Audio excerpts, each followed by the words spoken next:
We've been hearing about a rather high-profile fraud case involving $80 million worth of fake art.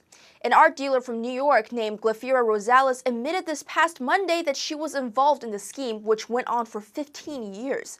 She sold 63 pieces of counterfeit artworks to various galleries in Manhattan for over $30 million, claiming that they were real, newly discovered works by famous artists such as Jackson Pollock. These works were in turn sold to unsuspecting customers for more than $80 million. So far, Rosales is the only one indicted in the fraud, but prosecutors expect more names to come out. Now, that's a pretty elaborate scam.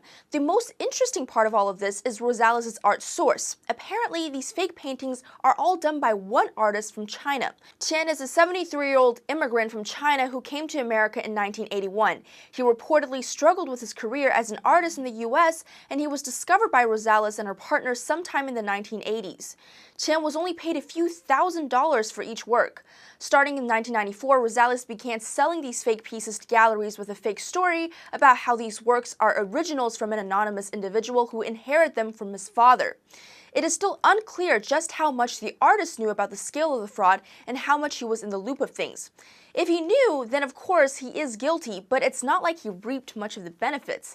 To play devil's advocate, the artist probably signed on because it would help to pay the rent. Since he has a language barrier, it may be hard for him to get a high-paying job in America, and relying on selling his original works wasn't working so well, so anyone may be tempted to paint fakes as long as it's a reliable income. Rosales is 100% guilty in my opinion because she basically fooled people who trusted art dealers into paying high prices for counterfeit pieces that were produced for a couple $1,000s. It's just interesting that she didn't get caught earlier because some of these pieces were showcased at several high-profile venues.